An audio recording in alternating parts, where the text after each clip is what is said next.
My name is Jack City. I blog as Jack the Dreamer about minimalism and financial independence, or the FIRE movement.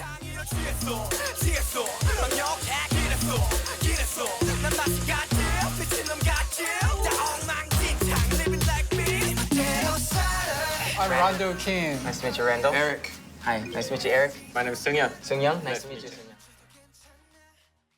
Seung-young. What is FIRE? So FIRE stands for Financial Independence, Retire Early.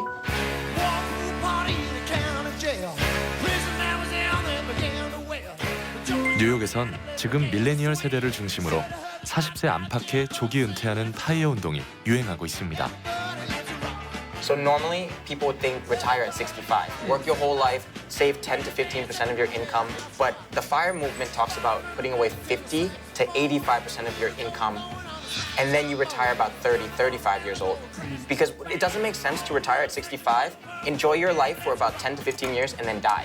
If you can retire at 30, 35, you can have the next 30, 40 years to enjoy your life instead.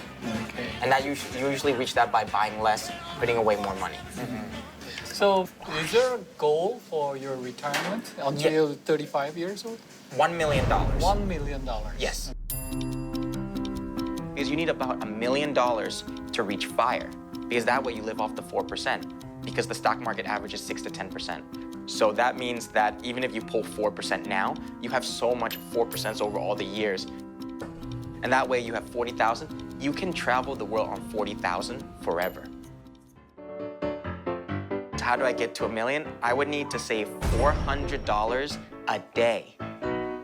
A day. If you just work a standard job as an employee, making a salary, it might take you a decade or two to reach FIRE, but that's why you need a side hustle.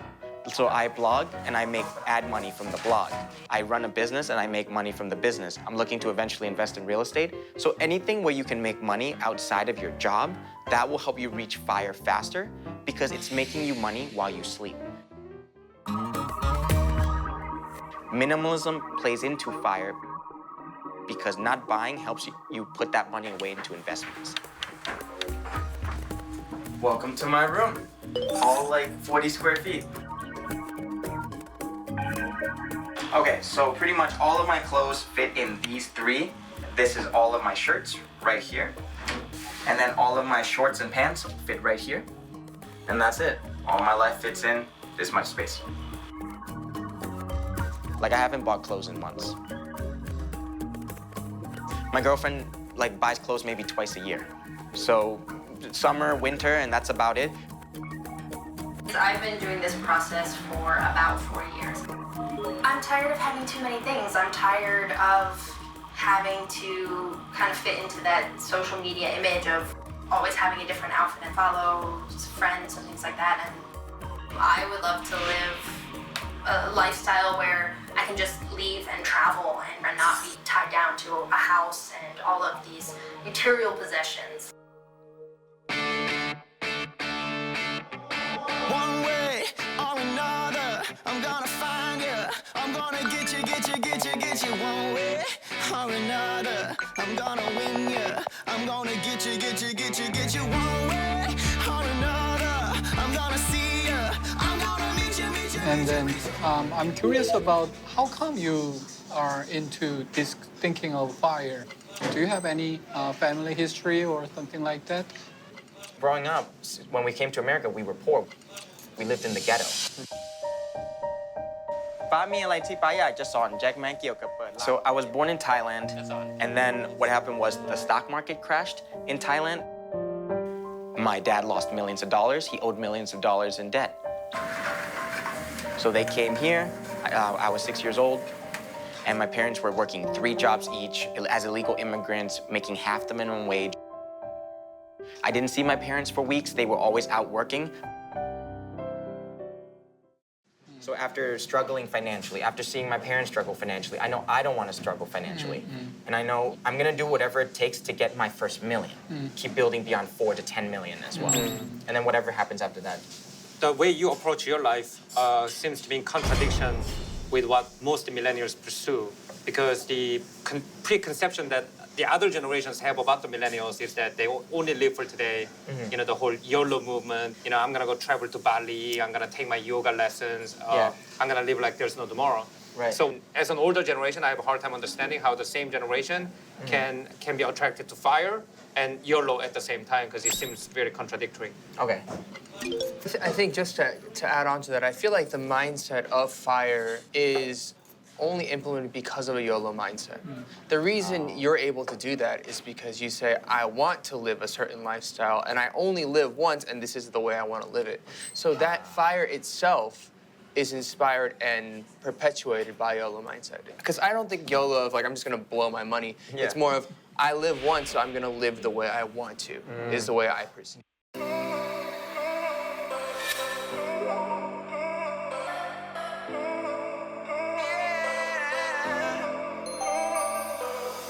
Growing up in the golden age, throwing look at through what's window cute. pane. Wow, what is that? Okay. But that ain't 에릭 씨는 어떤지 모르겠는데 저희 때만 해도 부모님이 돈 얘기하다가 애들 오면은 안 했지. 안 했잖아요. 그래가지고 우리 집에 그거 되게 심했어요. 파이낸셜 에듀케이션이 전혀 없었거든요. 그러니까 애들 앞에서 돈 얘기하는 거 아니야 이런 게 없어진 지가 우리나라가 얼마 안 됐는데. 밀레니얼 세대들은 훨씬 돈이나 소비 생활에 대해서 솔직하고 계획적이고 내 인생 전체를 놓고 어떻게 플래닝을 할까? 그러니까 이제 이런 생각들이 굉장히 발달하는 것 같아요. 난 또 그런 생각도 좀 해. 밀레니얼 세대들이 이런 파이어 운동 같은 데 관심 사실 어떻게 옛날 기준으로 보면 되게 조로한 그럼 벌써 그 나이에 은퇴할 생각을 하고 돈 생각을 우리나라에서는 사오정 옛날 그러면 비극이었잖아요 그게. 그러니까 근데 이 사오정이 비극인데 여긴 사오정이 뭐 인생의 목표인 그런 친구들이 늘어났다는 거 굉장히 새로운 시대의 어떤 현상인 것 같아.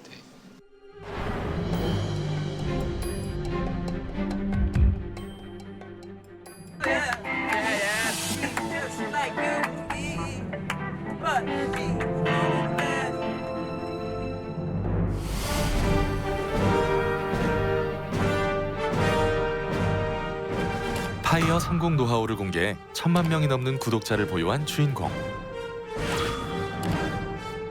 Hi, I'm Grant Sabatier. I'm the creator of Millennial Money and the author of Financial Freedom. You must be Grant. Yeah, it's nice to meet you. Nice to meet you. I'm Ron. Sure. So this is, there's 14 chapters. 14 is my lucky number.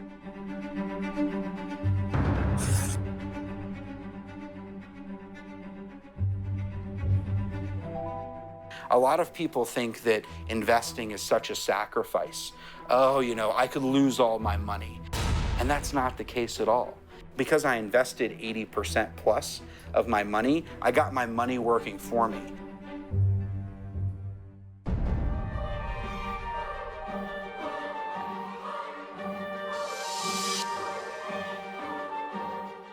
It's never been easier in history to make extra money because you can make money on your laptop from anywhere at any time. I grew up online.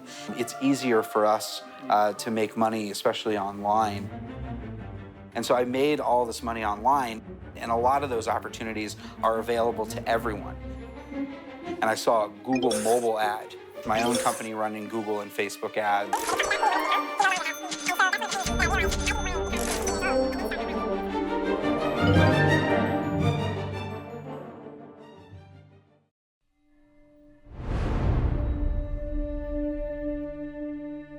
And for me, the most important thing was figuring out how much money I needed to spend to maximize my happiness. Okay. And I called it sort of maximizing my happiness per dollar.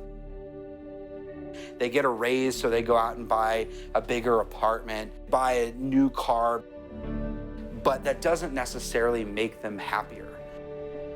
I made a list of the things that make me happiest in life, and they ended up being walking my dog in the park on a Saturday, playing guitar with my friends, writing, reading a book. A majority of the things that actually make me happiest and that I enjoy are either free or pretty inexpensive. And so that's the thing. I started building my life to maximize my happiness as opposed to just buying more things.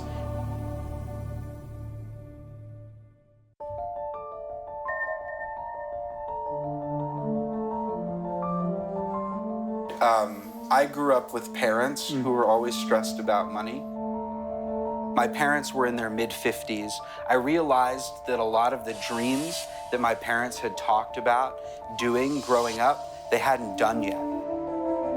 And some of the dreams that they had, they actually no longer had. So I think a lot of millennials, we've looked at the struggles that our parents have had, and then younger people are like, I don't want to work for the rest of my life. I want to be a millionaire by 30, and so they're following it as well. Using money to support that. In time, anything that helps people find more happiness, have more. 돈의 문제가 아니라 나는 지금 하는 일이 좋아요. 난 또 그런 생각도 좀 해. 어떤 한 일을 20년, 30년 계속하면 등산하는 것 같아서 그 위에 올라가면 또 보이는 게 달라지고 또 새로운 기회가 오거든. 그래서 이제 그런 새로운 기회를 너무 일찍 포기하는 게 아닌가.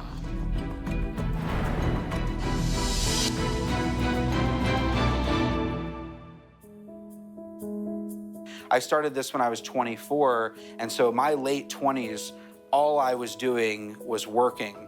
And so I like digital marketing, I like running Google ads, but I don't love it. It's not my passion, but I knew that I could make a lot of money at it. I retired at the age of 30 after taking 5 years to reach financial independence. And then I actually found my real passion, which is writing and teaching and sharing others. Grant, welcome to the Financial Freedom Podcast. I'm really excited today because I have a great guest. Wanna leave my old life behind. Not a yes sir, not a follower. Fit the box, fit the mold, have a seat in the foyer. Take a number. They hire other people to do the work for them.